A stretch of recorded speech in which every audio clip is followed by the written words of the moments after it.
Namaste, and welcome all to a new series on Savitri with our beloved Alok.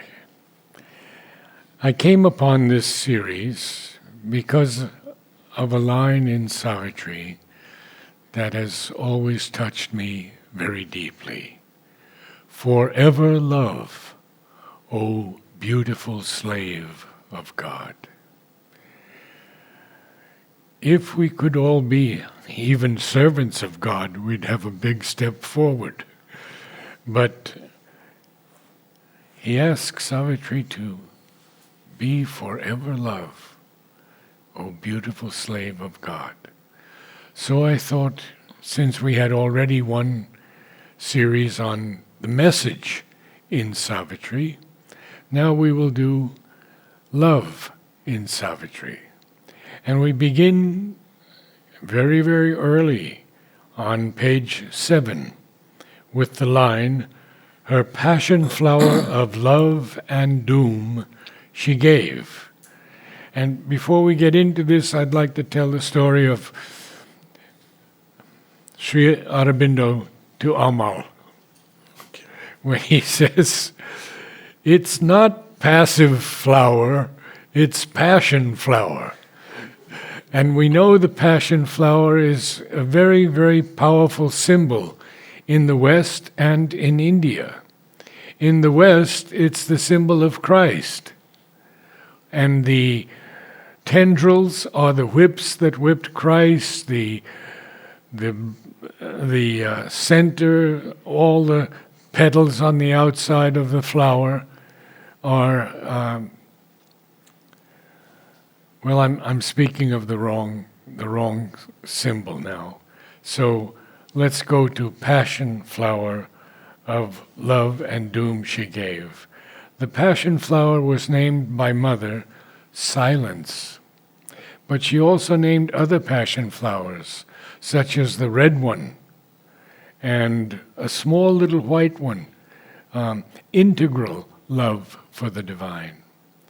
So here we have Savitri realizing that earth's grain needs this sap of pleasure and tears, and it has even rejected the undying rapture's boon.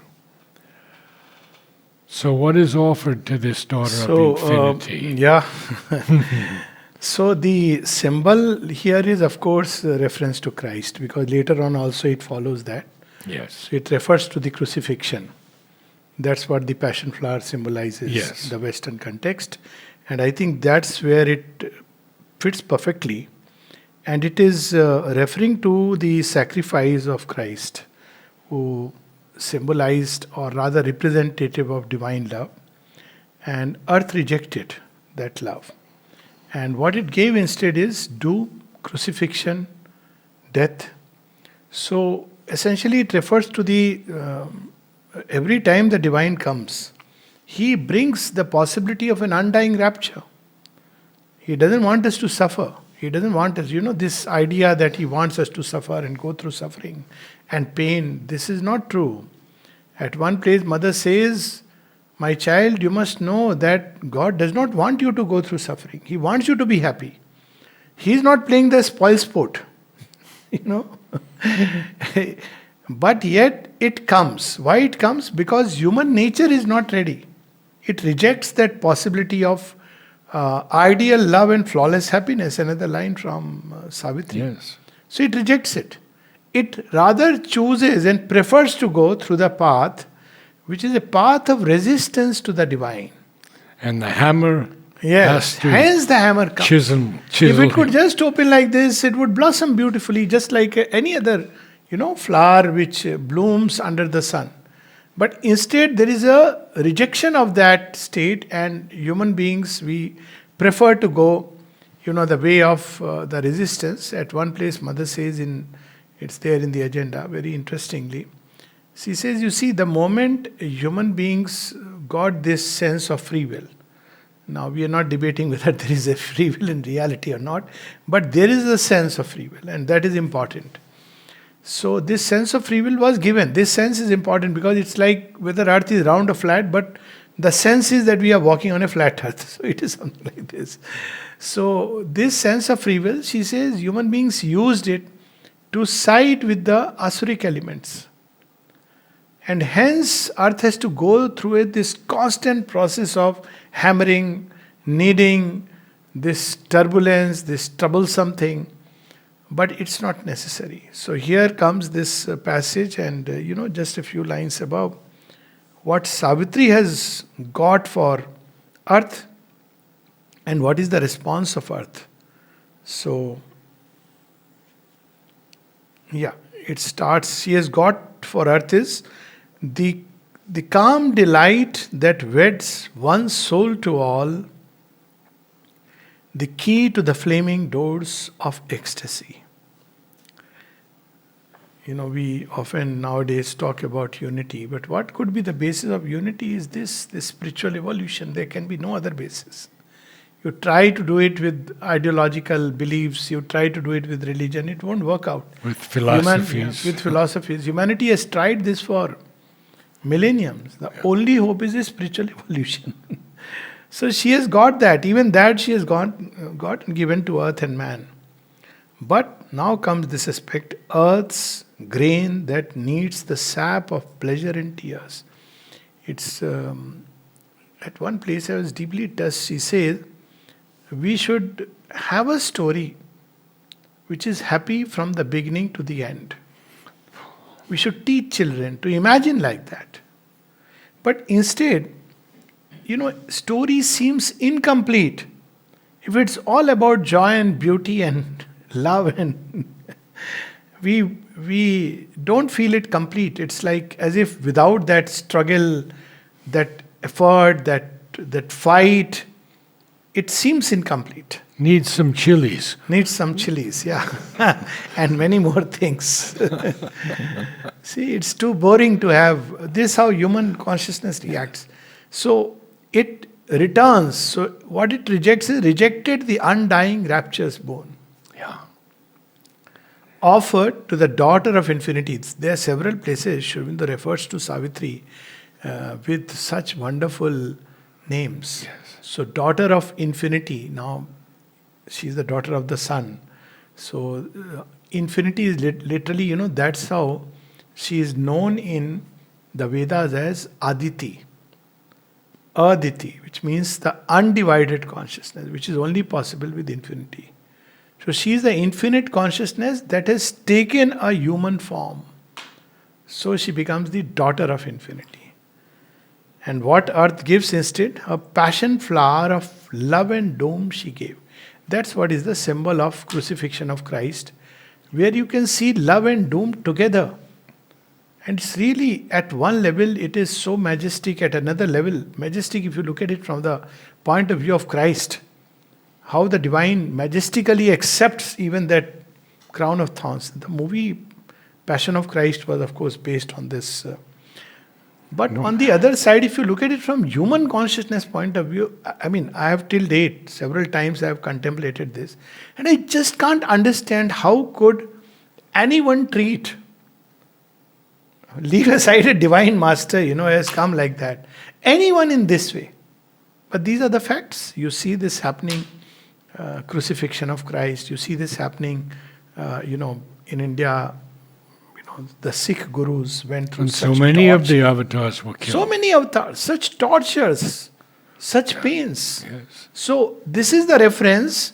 Why this is important is because Savitri has come, bringing hope and light and love to mankind, the key to the flaming doors of ecstasy. So human beings in a similar context often ask, that Sri Aurobindo and the mother came, where is the supramental world? The answer is not there, the answer is here. Yeah. Answer is in us. The supramental world, if it is not there, it is because the human consciousness resists. And that's something very similar happened when Sri Aurobindo withdrew. The mother had, of course, given a very, you are aware the message. It is the lack of receptivity Yes. of, I am keeping it ...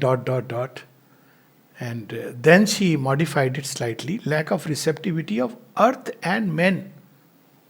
Same thing happens. The divine comes, he gives a sunlit path.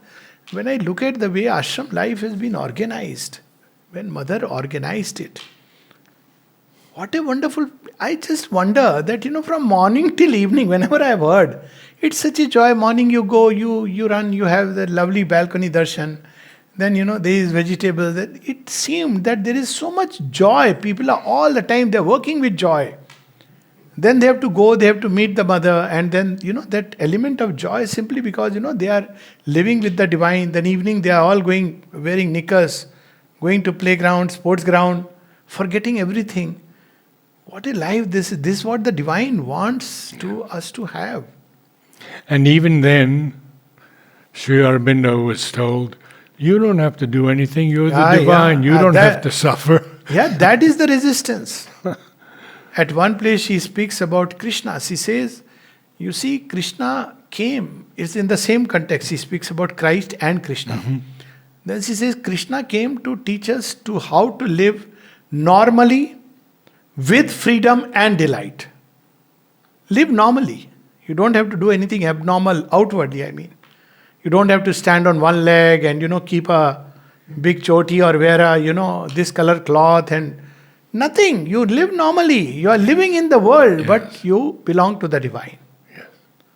So how to live normally, to be inwardly free and full of delight. But she says, even that was rejected. Human nature cannot accept that. So, or we turn a caricature of all this. So, yet, and that's where comes the amazing part. Maybe you can read that. We'll read till the, maybe hard is the word redeemers. It does. In vain now seemed the splendid sacrifice. Because earth rejected it. Yeah. So divine has come to give what we eventually, we want, something in us wants. That's how she puts it. Something in man wants it, but we are not willing to pay the price for it. Yes.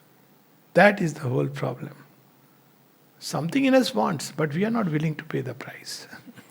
A prodigal of her rich divinity, herself and all she was, she had lent to men, hoping her greater being to implant, and in their bodies' lives acclimatize, that heaven might native grow on mortal soil.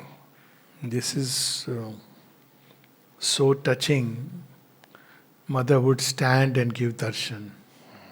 For hours sometimes, she would stand and her feet would get swollen. And once Champaklalji told her, Mother, you should rest.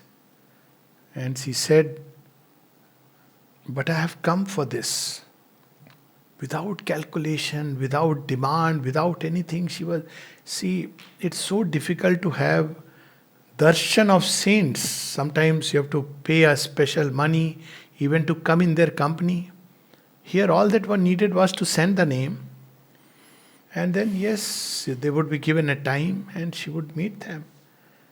And day after day, and when Champaklalji asked, Mother, at one time, conversation is that she looks a bit tired. She says, Mother, you should take rest. Again, he says, you are overworking yourself. She says, no, it's not this that tires me. It is certain types of human consciousness that pull and pull and pull. Everybody goes with this idea, I want something for my child, I want... They just want nothing but miracles. Nothing else. And divine still gives. But the real purpose for which they had come. Sri Aurobindo said that my main work is getting delayed. And people would write a letter. If one day the reply doesn't come, what a hullabaloo. Sir, you are free. Why can't you reply as if, almost complainingly.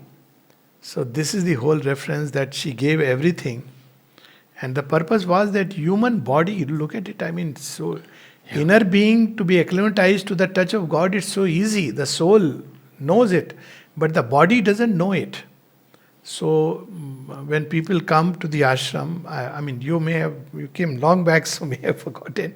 I still remember when we came, and I think it's quite a common experience. For a few days, they feel very sleepy. I used to feel so sleepy, day and night.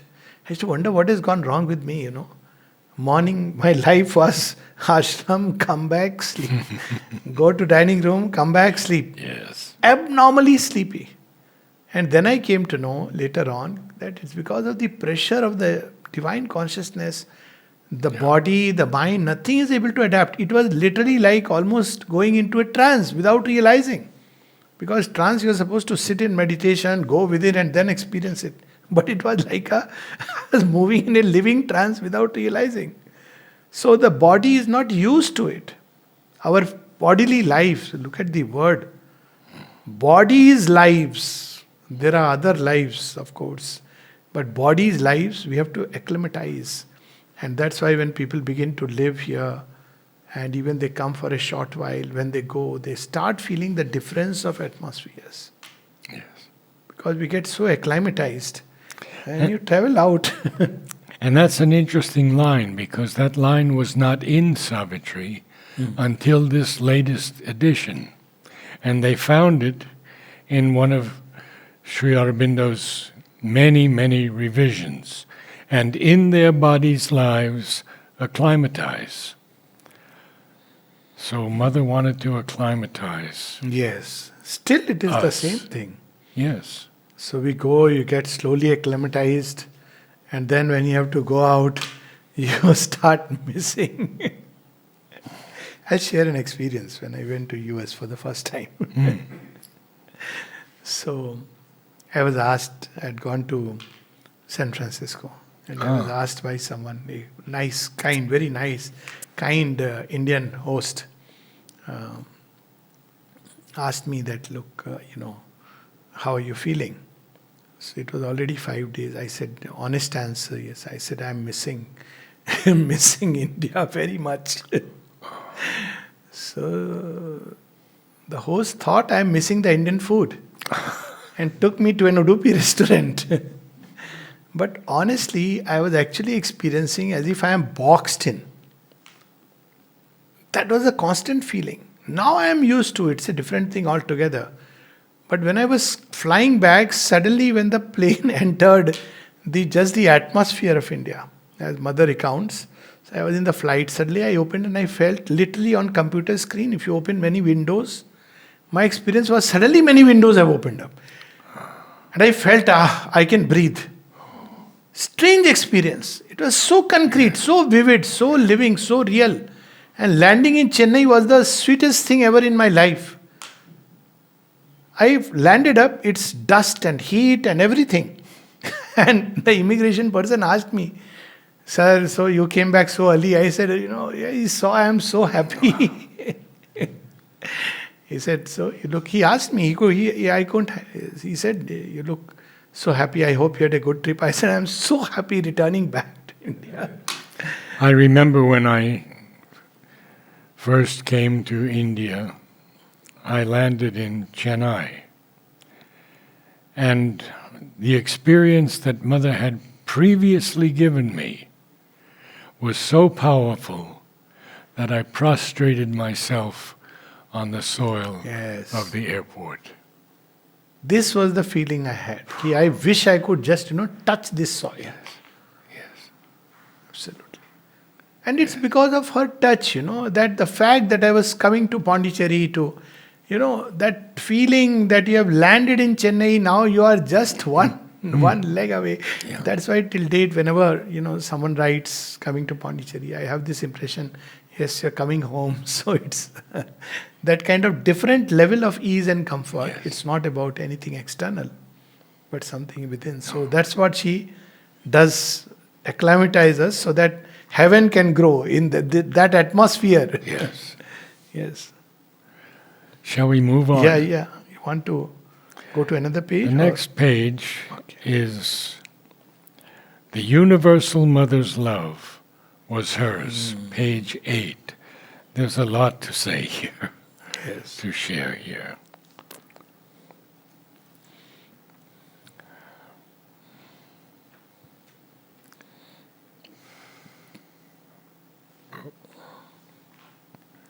Is it page 8?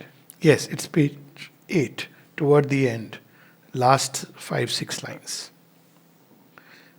Second line from the bottom. So I'll begin after the full stop on Om. Yes. Apart, living within, all lives she bore. Aloof, she carried in herself the world. Her dread was one with the great cosmic dread. Her strength was founded on the cosmic mights. The universal mother's love was hers. It's absolutely speechless. There is a line, few lines above. Even her humanity. Yes. She told the secret of her woe to none. Yes. Calm was her face and courage kept her mute. Yet only her outward self suffered and strove. Even her humanity was half divine. See, it takes me back to the experience of the mother when Sri Aurobindo had decided to withdraw. Of course, he had mentioned this to her in 1927, that if one of us is to go. In fact, he said both of us cannot stay together at the same time. But then they stayed on for some time. And then when he withdraws, he hid it so carefully even from the mother, knowing that she would hold back. And then she says, she describes that experience. She says, I had no reason to live physically upon earth. Yes. And so she says, I could have just withdrawn because it was so easy for them to be one. And then it is the work. And she used to remain in trance for a long, long time. That's when, Pranabda, she would tell him, he would keep a vigil. And she described he would call from earth, Ma, Ma, Ma, and she would come back. Then it was the woes of the children whom she saw, that how much they are suffering inconsolably. You see, that is the beauty of Sri Aurobindo's love. Sometimes I just wonder, Sri Aurobindo was not an expressive person. I mean, that's why embracing Champak Lal is a rarity. Even once he is supposed to have put his hands over Nirodha and caressed, just a little caress while he was sitting at the feet. And then he, Nirodha looked and he was so touched and, that it's such a grace. And he said something to only this much or something like that, and Sri Aurobindo then withdrew the hand. And yet, when he withdrew, people knew what love that supported their entire thing, is as if their worlds collapsed at many levels in many ways. And what would have happened to mother, we cannot even, it's beyond our human imagination. Divine is not indifferent and he comes and lives in that state that I am in nirvana and that's not how divine operates. In fact, his grief is much more than what any you, because the cosmic grief, the world which has rejected the divine, that is the grief. And when I read that, the meaning of one of the ancient stories became clear to me. So I used to wonder, Shiva, who lives in trance, who is beyond grief, who has swallowed poison, Nilkant, that's how his name comes. And how could Shiva be in grief when Sati dies, his consort? She has sacrificed herself at the altar of a Yagya Vedi, and then the Yagya is destroyed. Now, as the story goes, after that, Shiva took Sati's body on his shoulders and he moved along across the quarters in grief, literally in grief. And if Shiva is in grief, the world's business stops. So Lord Vishnu comes and, he uses his great discus and cuts the parts into 54 pieces or 51 pieces, and that's what is scattered all over India as the parts of Shakti, the Shakti Peeth. So I used to wonder, how can Shiva be in grief? It's like we also experience grief when somebody near and dear dies, but this cannot be just the normal grief of Shiva.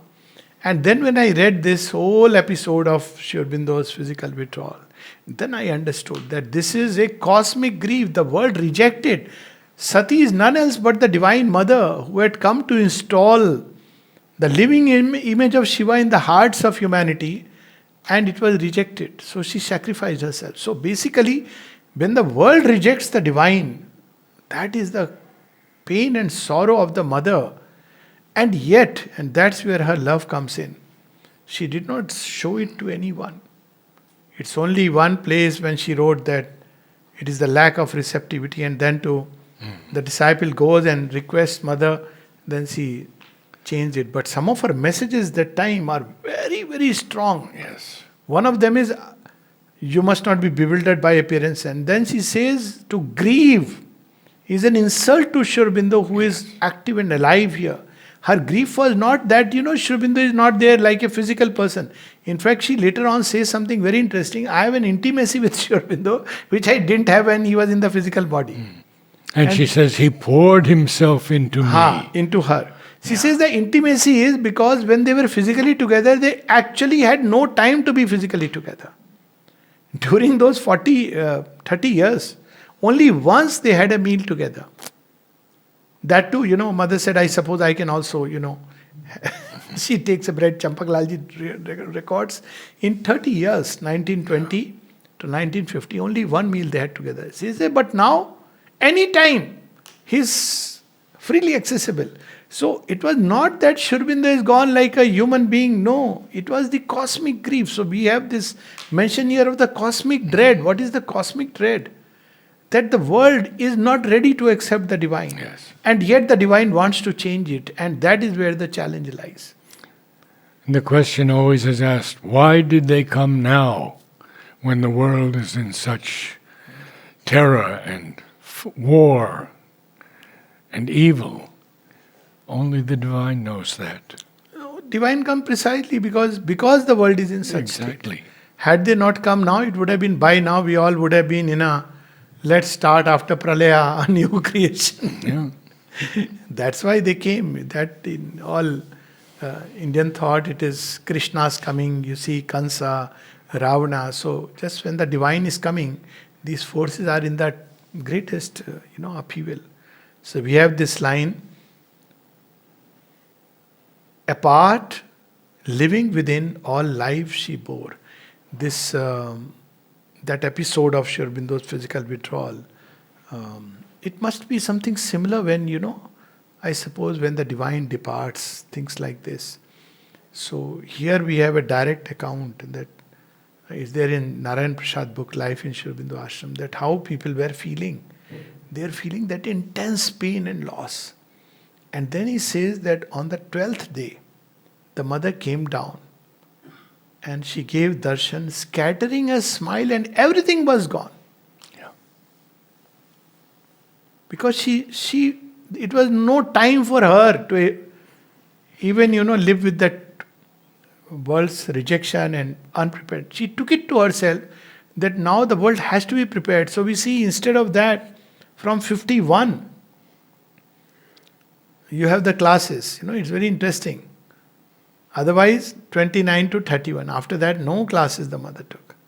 51 onwards, she went like anything, preparing humanity. They're not classes. That's why often people ask, they think I am biased, but frankly, read the mother. Because you see, when you read mother's works from 51 to 57, 58, their purpose is to prepare humanity which is not ready to receive and accept the divine. Sri Aurobindo had written everything, but where were people ready? But during 51, it is like literally, she has plunged herself that, that's why he had to leave. I am going to prepare them. And it's to read from 51 to, till volume 9 is something amazing.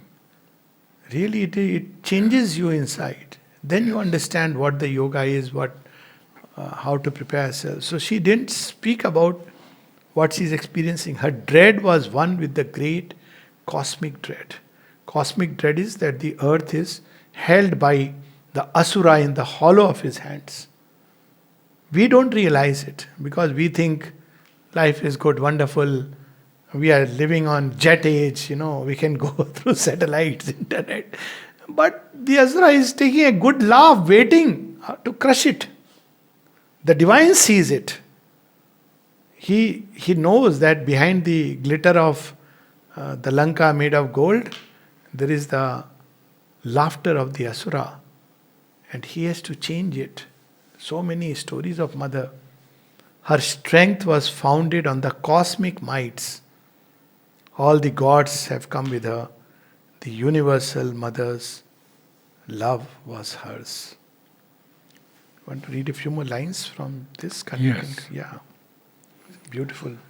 Against the evil at life's afflicted roots, her own calamity, its private sign, of her pangs she made a mystic poignant sword, a solitary mind, a worldwide heart, to the lone immortal's unshared work she rose. And this is what Mother did Exactly. when he And left. look at afflicted roots. Yeah. Falsehood planted deep at the very root of things. Yes. It is that falsehood which is intertwined, inconscient, intertwined in everything, our very body. Often, we eat material food.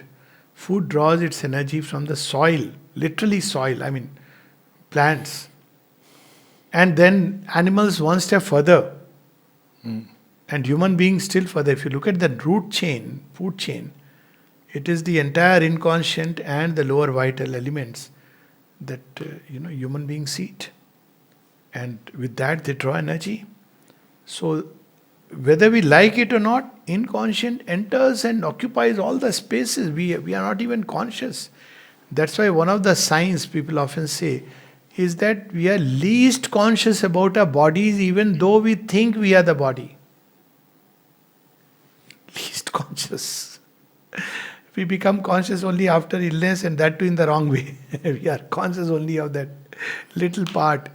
So And he says if we think we are a god, we also have an asura within us yes, also. absolutely. And therefore her pain was not just an individual pain, and what is worse, often I wonder how lonely she would have felt. Who could have understood her? There were people who even, just imagine, living with Sri Aurobindo. So many letters. People were still not sure how she will respond. So we have that story of Dilip Kumar Roy, and then mother has to say, we are here not to please ourselves or others, but to please Sri Aurobindo. Yes. Niruddha, he used to sleep in Sri Aurobindo's room, Champak Lalji also. She just simply said, yes, you can continue. So he had this idea that if mosquitoes are there, can I use mosquito nets? And everything, just as it was before. Yeah. Somehow, that how she would have felt. There is a whole reminiscence of the mother written by Dada in his book, I remember. And he is referring to a diary note which appears in mother's volumes. But the diary note, we get the reference later on. So he writes that one day they had to go for a picnic or for some swimming or someplace. So it was, normally they would tell the mother and go. That is the way. And then they went away. They didn't tell or forgot to tell, or they thought it's not necessary, it's a small little thing. Now, she was watching over them not just as a human mother, because she knew the kind of forces that, like poison, they are spread all around. And because she could see it, she was keeping a vigil. So when they went away without telling her, she wrote in a diary. She didn't share it with anyone. Later on, he chanced upon it. And he says, I felt very sorry and guilty, and never I repeated this. Because he writes there, I see that my children are emancipated and they do not need my physical presence if it is enough if I can just be like a guiding consciousness. And he felt such pain that, they don't need me. Not realizing this need is, when we tell her, it is not just the physical thing she sees. She has the entire panoramic vision from divine wants us to go. In Synthesis of Yoga, Sri Aurobindo says that what relation we should have with the Divine Mother. And there she says, the soul goes to the Divine Mother like a child in all its difficulties. And then he writes something very amazing. And the Divine Mother wants it to be so. So that she can pour her heart of love. It's not that we are burdening her. She is happy that we go and connect with her for everything. Everything. That is the relation we have to form. But, so what she would have felt to the lone immortals, unshared work, she rose. And this rose, see, how Sri Aurobindo, sometimes, several times I've seen Savitri, how he connects.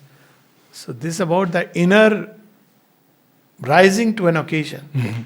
But the next line, it's also about waking up. So she rose from her sleep. That's how it is. At first, life grieved not in her burdened breast.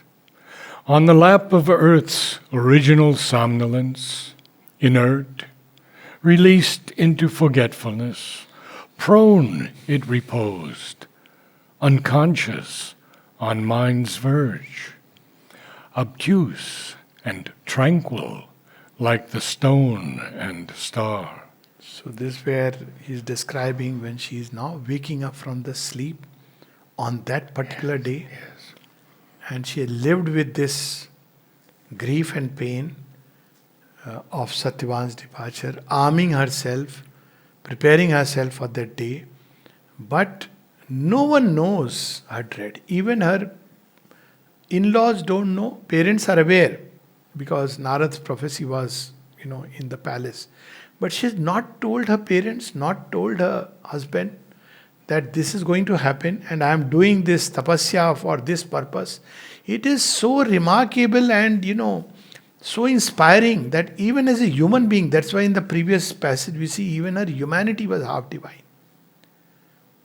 Just imagine how small we are when we keep on unburdening ourselves, our little miseries, our little, somebody said this to me and we are, days it continues.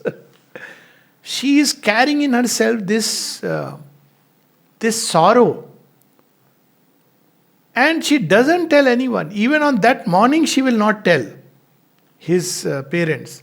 She will just say, 1 year I have not really gone out to the jungle. I want to see the forest. Can I accompany Satyavan? And they very gladly tell her, yes, you accompany Satyavan. And she doesn't tell anyone. This is the way of the great ones. They are not, see, people often say that, we should share our miseries with friends and it helps. I don't know. It is a very temporary unburdening, maybe. But very often it complicates things because you will get all kinds of advices which are not rooted in wisdom. I have seen many things, homes getting destroyed. I have seen people reacting on the spur of the moment and like an idiot hour destroys what centuries made. Because seldom you will have the wise advice. Most of the time it is just advice without the wise wisdom added to it, making it truly. We don't have that wisdom. I remember when he was leaving, I read that Narad got up. And Sri Aurobindo asked him, where are you going? He said, to find another doctor. And Sri Aurobindo said, have you lost your mind, Yes. man? Yes. Yes, absolutely. So that whole scene, this is what it describes, that it was a private science. He wakes up on that day. Yes. So, we go to the next one. Yes. maybe we... Oh, yes, we can do that. Yeah, we can have one more. All came back to her. What page is it? Page 31. 31. Because she begins to realize that even though she lay remote from grief and unsawn by care... Page 31?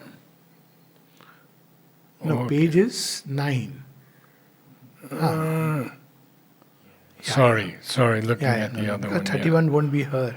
Then Ashupati starts. No, that's okay. I've just hardly gone anywhere. Yeah. So we see that Savitri is in a deep cleft of silence. Yes. He says, twixt two realms. Yes. Twixt is now considered an obsolete word. Not for Sri Aurobindo. He makes it very clear. It's twixt, it's between two realms. And there she lay remote from grief, unsawn by care. This is amazing. This word unsawn has always been a question for me. And I asked Aurobindo Basu, what did it actually mean? Well, she wasn't cut. She wasn't cut by care. Unsawn by care. Nothing recalling of the sorrow here. But then a slow, faint remembrance, shadow-like, moved, and sighing, she laid her hand upon her bosom and recognized the close and lingering ache, deep, quiet, old, made natural to its place, but knew not why it was there, nor whence it came. The power that kindles mind was still withdrawn. This is such a beautiful graphic description of waking up from sleep through the different stages. Yes. Literally it is like that. At first you are still in that tamogun, like a stone or star, you have forgotten everything. This is the effect of earth and identifying with it. So you go through different realms. When you are coming back, this is the passage. So ordinarily, through the subconscious, we come out and then climb into vital worlds. So that last bit is completely forgotten. Yeah. And then slowly we open our eyes and somewhere we recognize. Then she recognizes the deep ache, the pain of that foretold fate. This young girl is writing to me regularly and trying to do some of the things that I've shared with her. And she said, for a long time I would wake up and you would tell me to remember Mother the moment I wake up, and I couldn't do it. And she said, now I can do it. And there was such joy in her words, such wonderful joy. Yes. If we can wake up, and if we can go to sleep repeating her name, and if we can repeat her name at every meal and every moment, we are making a little progress. True. Well, I'll go a few more lines down. Yes. Her house of nature felt an unseen sway. Because of the entry of her being, she is entering the body, bodily house. Illumined swiftly were life's darkened rooms, and memory's casements opened on the hours, and the tired feet of thought approached her doors. All came back to her, earth and love and doom. The ancient disputants encircled her like giant figures wrestling in the night. The Godheads, from the dim inconscient born, awoke to struggle and the pang divine. And in the shadow of her flaming heart, at the somber center of the dire debate, a guardian of the unconsoled abyss, inheriting the long agony of the globe, a stone-still figure of high and godlike pain, stared into space with fixed, regardless eyes, that saw grief's timeless depths, but not life's goal. So this is the ancient disputants, the great drama on earth. So people often ask why it is love and death, not life and death. So death is not the opposite of life. Death is a process of life. Life uses death as a means for its own evolution. Because life is everywhere, even after death there is life. It's just that it changes its mode. That is not the problem. Problem is that death doesn't allow the evolutionary process which love has undertaken. Love is constantly lifting everything towards the divine. And its first result is the extraction of matter. Material universe is an act of love pulled out of inconscient. That's why it's so beautiful, because love brings beauty, joy. Material things, even objects in space, mountains, they give joy. This is the first victory of love. Then the second victory of love is bringing out life out of that. And life, when it, mounts up, it uses death as its own process. But this is not the end of love's journey, labor of love. So it brings out mind. Now mind brings in disputes. It has to make choice, this way or that way. But the journey is not over. Mind brings in some degree of awareness. Of course, very partial awareness. And therefore, these two are the ancient disputants. Death which wants to pull everything down into disintegration. That's why every thought which goes towards, we use the word generally negativity, but which talks about even people, pralaya is going to happen. I said, whether even if it's not going to happen, you people will make it happen. See, since 2000, doomsday, this is going to happen, that is going to happen, Third World War will happen, pralaya. Why are you so fond of it? Even if it is written in the book tomorrow, you say no, we don't want it. People don't realize pralaya is such a bad way to do things.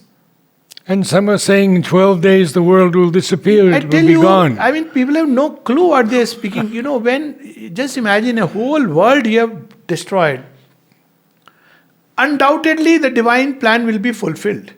But just imagine starting from scratch, humanity going through tens of thousands of years of all this torturous journey, wars, and whatnot.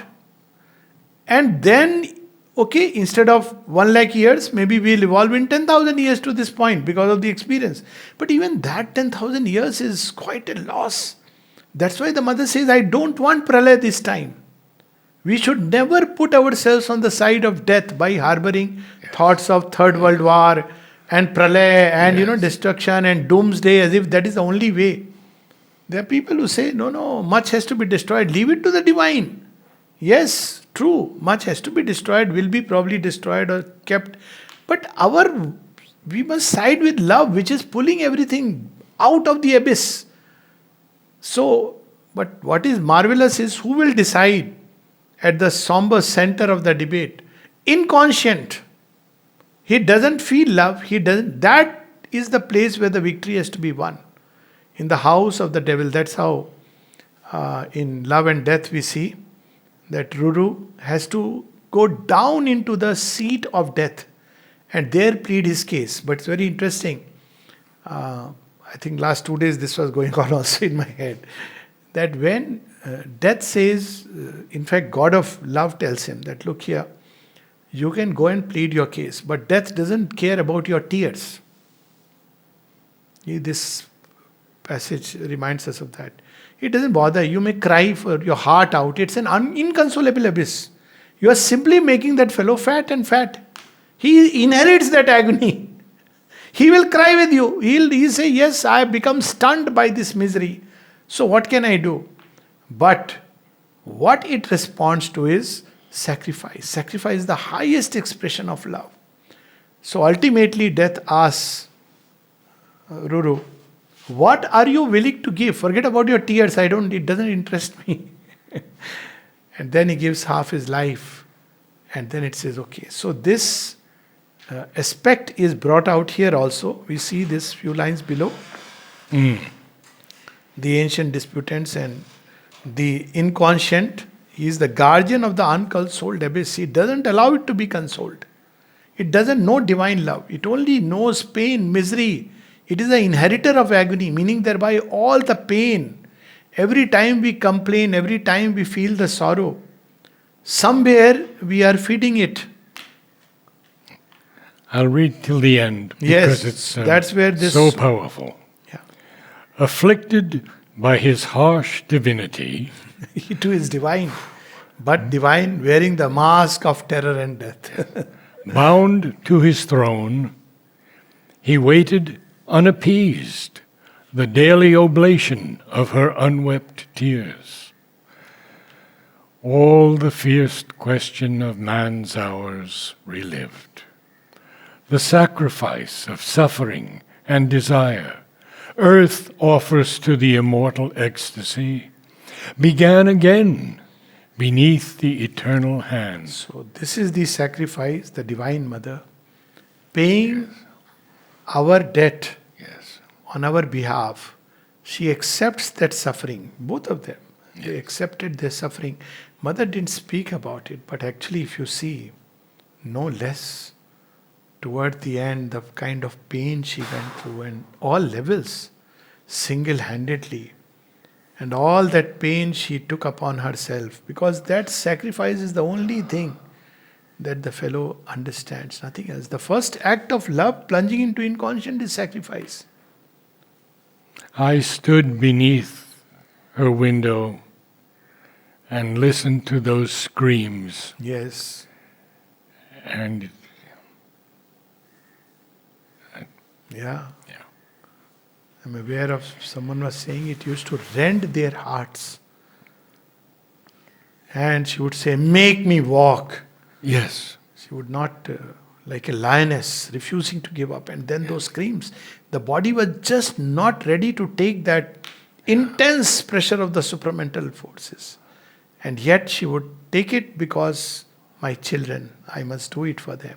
And she wanted it. Yeah. She wanted to live to 100. She said, if I live to 100, the things will change. Because she would not give up. See, supramental manifestation, once it started, she could have just withdrawn, and there is a diary note.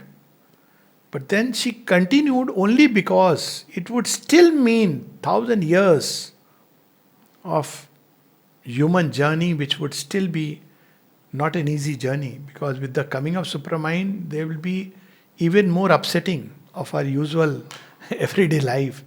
That's what we see now. Yes. So she was just taking it, absorbing it. She was working toward the future. And accepting all this for the sake of love. That is the sacrifice she made. Last few lines.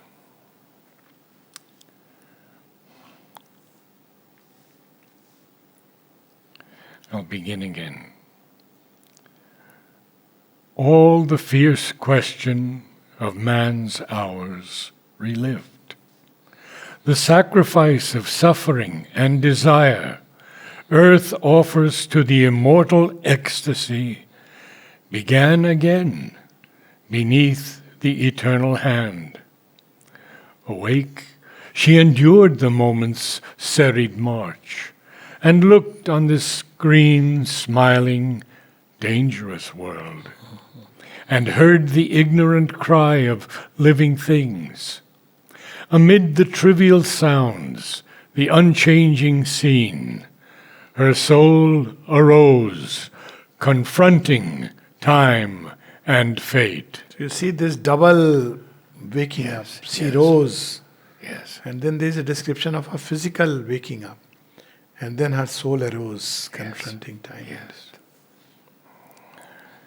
Immobile in herself, she gathered force. This was the day when Satyavan must die. He leads us through the entire canto, and at the very last line, he springs this on us. Yes. This is the day when Satyavan must die. Yes. She has lived with this grief and pain for an entire year. Yes. And not shared it with anyone, just equipped herself. And she knows that such will be the fate of man and earth until God Himself assumes the human form and is ready and willing to pay the price and the sacrifice. So she goes under the yoke of death, shadow of death, to win immortality for us. Yes. Shall we end there? Yes. Namaste, all. Namaste.